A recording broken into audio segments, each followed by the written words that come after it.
اعوذ باللہ من الشیطان الرجیم بسم اللہ الرحمن الرحیم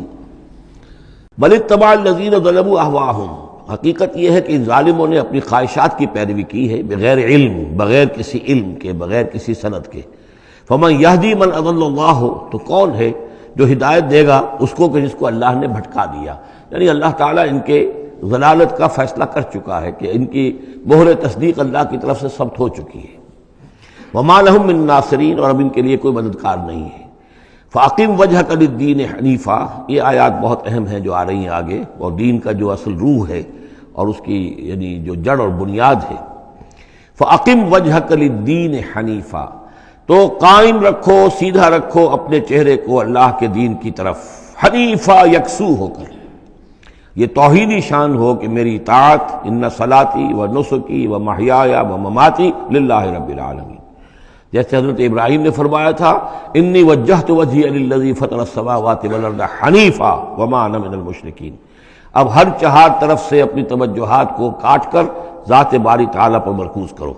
فاقم وجہک للدین حنیفا فطرۃ اللہ التی فطر الناس علیہا، یہی وہ فطرت اللہ ہے جس پر کہ اللہ نے انسانوں کو پیدا کیا ہے۔ انسانوں کی تخلیق اسی پر ہوئی ہے۔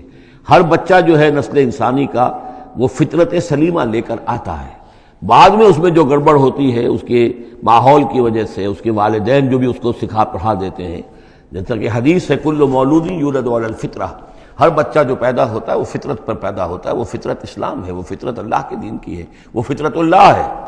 فَأَبَوَاهُ يُهَوِّدَانِهِ أَوْ يُمَجِّسَانِهِ أَوْ يُنَصِّرَانِهِ، یہ تو پھر اس کے ماں باپ ہیں جو اسے یہودی یا نصرانی یا مجوسی بنا دیتے ہیں۔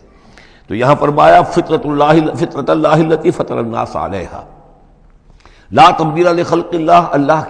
کی خلق میں، اللہ کی تخلیق میں کوئی تبدیلی نہیں ہو سکتی۔ ذالک الدین القیم، بس یہی دین ہے قائم رہنے والا سیدھا دین۔ ولکن اکثر الناس لا یعلمون، لیکن اکثر لوگ علم نہیں رکھتے۔ منیبین الیہ، تو فاقم وجہک للدین حنیفا، اسی کے ساتھ کنٹینویشن سمجھیے، منیبین الیہ، اور چونکہ پہلے واحد کے صیغے میں تھا تو حضور سے خطاب تھا، لیکن جیسا کہ میں نے آپ کو بتایا ہے کہ حضور سے خطاب بھی ہوتا ہے ان مکی صورتوں میں، تو گویا کہ امت سے ہو رہا ہے، تو یہاں وہ جمع کا صیغہ ہو گیا کہ اپنے چہرے اللہ کے دین کی طرف یکسو ہو کر سیدھے کر لو، منیبین الیہ، اسی کی طرف رجوع کرتے ہوئے، واتقوہ، اور اس سے ڈرو، وَأَقِیمُوا الصَّلَاةَ وَلَا تَکُونُوا مِنَ الْمُشْرِکِینَ، اور نماز قائم کرو، اور دیکھو مشرکین میں سے نہ ہونا، مِنَ الَّذِینَ فَرَّقُوا دِینَہُم، جنہوں نے اپنے دین کو پھاڑ ڈالا۔ فرق جو ہے کاٹ دینا، توڑ دینا، کل فرق کالطود العظیم فرقنا بکم البحر، یاد کرو جب کہ ہم نے تمہارے ساتھ سمندر کو پھاڑ دیا تھا، وَإِذْ فَرَقْنَا بِكُمُ الْبَحْرَ فَأَنْجَيْنَاكُمْ وَأَغْرَقْنَا آلَ فِرْعَوْنَ وَأَنْتُمْ تَنظُرُونَ۔ فرق کیا ہے؟ پھاڑ دینا، دین کو پھاڑ دینا، توڑ دینے کے معنی کیا ہیں؟ اطاعت ایک حصے میں اللہ کی، ایک حصے میں کسی اور کی، وہ زندگی پھٹ گئی، اب یہ زندگی منتشر ہو گئی، اطاعت آپ کی منتشر ہو گئی۔ اطاعت صرف اللہ کی ہو، فَدْعُوهُ مُخْلِصِينَ لَهُ الدِّينَ، پکارو اس کو لیکن اسی کے لیے اپنے دین کو خالص کرتے ہوئے، ساری اطاعت اسی کی، یا اس کی اطاعت کے تابع کسی کی اطاعت ہو سکتی ہے، مثلا والد کی اطاعت ہے، والدین کی اطاعت ہے، اساتذہ کی اطاعت ہے، حکمرانوں کی اطاعت ہے، اگر وہ اللہ کی اطاعت کے خلاف نہ ہو، اللہ کی اطاعت کے اندر اندر ہے کوئی حرج نہیں، جس کی چاہو بات مانو، والدین کی مانو، اساتذہ کی مانو، اپنے پیروں کی مانو، جس کی چاہو مانو، حکام کی مانو، بشرطے کہ اس سے اللہ تعالیٰ کا کوئی حکم نہ ٹوٹتا ہو۔ لا طاعت لمخلوق فی معصیت الخالق، مخلوق میں سے کسی کی اطاعت نہیں کی جائے گی جس سے خالق کی نافرمانی لازم آتی ہو، بس یہ قانون ہے۔ تو من الذین فرقوا دینہم، کہ جنہوں نے اپنے دین کے ٹکڑے ٹکڑے کر دیے، وکانوا شیعا، اور وہ خود ان کو ایک ایک ٹکڑا لے کر علیحدہ ہو گئے، کل حزب بما لدیہم فرحون، اور ان میں سے ہر جماعت جو ہے جو کچھ ان کے پاس ہے اسی پر وہ اترا رہی ہے، اسی کے اوپر مگن ہے، کسی نے کچھ لے لیا ہے دین کا حصہ، کسی نے کوئی دین کا حصہ لے لیا ہے۔ وَإِذَا مَسَّ النَّاسَ ضُرٌّ دَعَوْا رَبَّهُمْ مُنِيبِينَ إِلَيْهِ، اور جب انسانوں کو کوئی تکلیف پہنچتی ہے، سختی پہنچتی ہے، تو وہ پکارتے ہیں اللہ کو، اپنے رب کو، اسی کی جانب رجوع کرتے ہوئے۔ ثم اذا اذاقهم منه رحمتا، پھر جب اللہ تعالیٰ انہیں اپنی رحمت کا مزہ چکھاتا ہے، اذا فریق منهم بربهم یشرکون، تو ان کی ایک جماعت اور ان کا ایک گروہ جو ہے اپنے رب کے ساتھ شرک کرنے لگتا ہے۔ لیکفروا بما آتیناکم، تاکہ کفر کریں ان چیزوں کے ساتھ جو ہم نے انہیں دی ہیں، یعنی ہماری دی ہوئی شے ہے، رزق ہماری ہے، لیکن اس کو وہ کفر کے لیے استعمال کر رہے ہیں۔ فتمتعوا، اچھا ٹھیک ہے،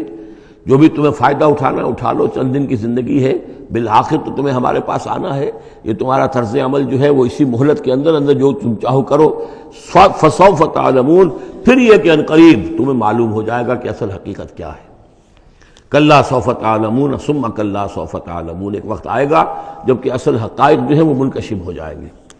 ام انزلنا علیہم سلطانا فہو یتکلم بما کانوا بہ یشرکون، کیا ہم نے ان کے اوپر کوئی ایسی سند اتاری ہے جو ان سے یہ کہہ رہی ہو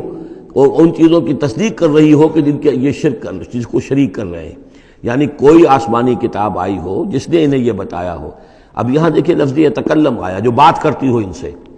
یہی لفظ ہے جو کہ علامہ اقبال نے قرآن کے لیے استعمال کیا ہے، مثل حق پنہا و ہم پیداستو زندہ و پائندہ و گویاستو۔ یہ قرآن جو ہے خود کلام کرتا ہے، آپ اس سے گفتگو تو کیجئے، یہ آپ سے کلام کرے گا، آپ سے بات کرے گا۔ تو پوچھا گیا یہ کہ ام انزلنا علیہم سلطانا فہو یتکلم بما کانوا بہ یشرکون، تو کیا ہم نے ان کے اوپر کچھ سند اتاری ہے جو ان سے گفتگو کرتی ہو، جس نے انہیں یہ بتایا ہو کہ یہ شرک کرو، یہ بھی اللہ کے ساتھ شریک ہے اور یہ بھی اللہ کے ساتھ شریک ہے اور یہ بھی اللہ کے ساتھ شریک ہے۔ وَإِذَا أَذَقْنَا النَّاسَ رَحْمَةً فَرِحُوا بِهَا، اور جب ہم لوگوں کو اپنی رحمت کا مزہ چکھاتے ہیں تو پھر وہ بڑے اتراتے ہیں، فخر کرتے ہیں، پھولے نہیں سماتے۔ وَإِن تُصِبْهُمْ سَيِّئَةٌ، اور اگر کہیں کوئی تکلیف آ جاتی ہے، مصیبت آ جاتی ہے، بما قدمت ایدیہم، اور وہ آتی بھی ہے ان کے اپنے ہاتھوں کے کرتوتوں کے باعث، جو ان کے ہاتھوں نے آگے بھیجا ہوتا ہے، اذا ہم یقنطون، تو وہ بالکل مایوس ہو جاتے ہیں، ان کی اور آس توڑ کر بیٹھ جاتے ہیں، ان کی کمر ٹوٹ جاتی ہے۔ اولم یروا ان اللہ یبسط الرزق لمن یشاء ویقدر، کیا وہ دیکھتے نہیں ہیں کہ اللہ تعالیٰ ہی ہے کہ جو رزق کو کھول دیتا ہے، پھیلا دیتا ہے، کشادہ کر دیتا ہے جس کے لیے چاہتا ہے، ویقدر، اور ماپ تول کر دینے لگتا ہے، راشننگ کر دیتا ہے، یعنی تھوڑا تھوڑا دیتا ہے جس کو چاہتا ہے۔ ان فی ذلک لآیات لقوم یؤمنون، یقیناً اس میں نشانیاں ہیں ان لوگوں کے لیے جو مانتے ہیں، جو ماننے والے ہیں، جو یقین کرنا چاہیں۔ فآت ذی القربى حقہ، تو اپنے قرابت دار کو اس کا حق ادا کرو، والمسکین، اور مسکین کو بھی، وابن السبیل، اور مسافر کو بھی۔ ذالک خیر للذین یریدون وجہ اللہ، یہی بہتر روش ہے ان لوگوں کے حق میں جو اللہ کی رضا چاہتے ہیں، اللہ کا چہرے کے طالب ہیں۔ وَأُولَٰئِکَ هُمُ الْمُفْلِحُونَ، اور یقین یہی لوگ ہیں کہ جو فلاح پانے والے ہیں۔ صدق اللہ العظیم۔